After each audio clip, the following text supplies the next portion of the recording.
झोपलेल्या प्रशासनाचा, भ्रष्टाचारी पैसे खाऊ प्रशासनाचा, शेतकऱ्यांचं शोषण करणाऱ्या प्रशासनाचा,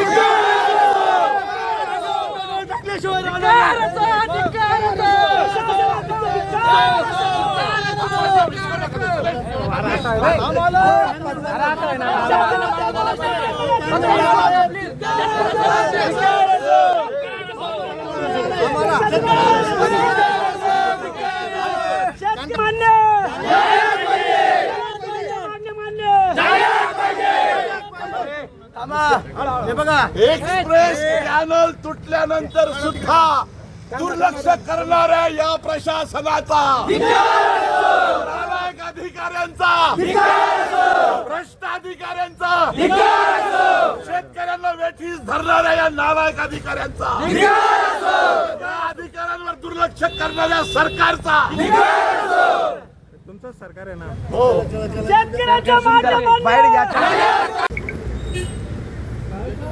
धुळे तालुक्यातील गोताणे व उडाणे गावातून जो जाणारा एक्सप्रेस कॅनल आहे, हा कॅनल गोताणे व उडाणे गावामध्ये दोघं ठिकाणी फुटलेला आहे आणि परिणामी गोताणे गावामध्ये फुटलेल्या कॅनलमधून नागरी वस्तीमध्ये ते पाणी शिरतं आणि तिथं देखील त्या नागरिकांना प्रचंड त्रासाला सामोरं जावं लागतं आहे. आणि उडाणे गावातले जो एक्सप्रेस कॅनल जातो तिथं देखील तो शेतातला जो कॅनल फुटलेला आहे ते पूर्ण 250 हेक्टर जमीनमध्ये तिथं पाणी घुसतं आणि म्हणून शेतकऱ्यांना कुठल्याही प्रकारचं खरीपाचं पीक घेता येत नाही आणि पूर्णतः त्यांचं आर्थिक नुकसान होतं. या संदर्भात मी पाटबंधारे विभागाला वेळोवेळी निवेदन दिलेलं आहे, अधिकाऱ्यांशी चर्चा केलेली आहे, पण मात्र जाणीवपूर्वक त्या पाटबंधारे विभागाच्या अधिकाऱ्यांनी दुर्लक्ष केलेलं आहे.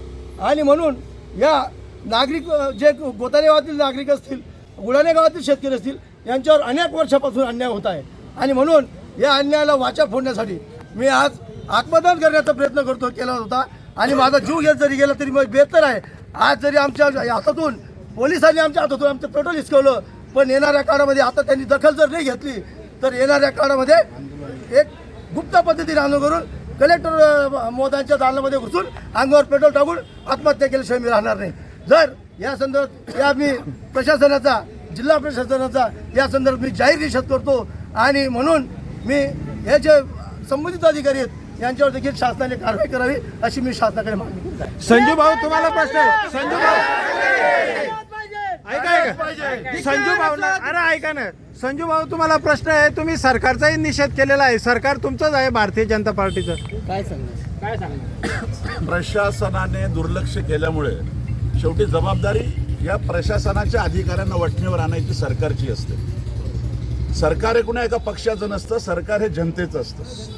आणि जर शेतकऱ्यांच्या या प्रमुख मागण्या, ज्या एक्सप्रेस कॅनलची निर्मिती माजी आमदार अनिल अण्णा गोटेंनी केली होती आणि तो एक्सप्रेस कॅनल हा शेतकऱ्यांच्या भल्यासाठी होता आणि तोच एक्सप्रेस कॅनल जर शेतकऱ्यांच्या खरीप आणि रब्बी पिकं घेण्यासाठी तो जर बाधा ठरत असेल, त्या नाल्याचं पाणी, त्या एक्सप्रेस नाल्याचं कॅनलचं पाणी छाती इतकं कमरेच्या वरती, म्हणजे माणूस बुडून जाईल 5 फुटाचा एवढं पाणी त्या रस्त्यावर तुंबलेलं आहे, लोकांच्या घरात घुसलेलं आहे. आणि वारंवार आमचे नेते संग्राम आबा, माजी कृषी सभापती, हे त्या मतदारसंघाचं नेतृत्व करतात म्हणून त्यांची जबाबदारी आहे. त्यांनी वेळोवेळी प्रशासनाच्या अधिकाऱ्यांना जागा करण्याचा प्रयत्न केला, विनंती केली की माझ्या या गोरगरीब शेतकऱ्यांना ज्या अडचणी, एक्सप्रेस कॅनल हा त्यांचा जीवदान देणारा कॅनल आहे आणि हा जर त्यांच्या एकूण कमाईमध्ये पिकं खाण्यासाठी नुकसानदायी असेल तर या एक्सप्रेस कॅनलचा फुटलेला जो सगळा भाग आहे याला दुरुस्ती करावी,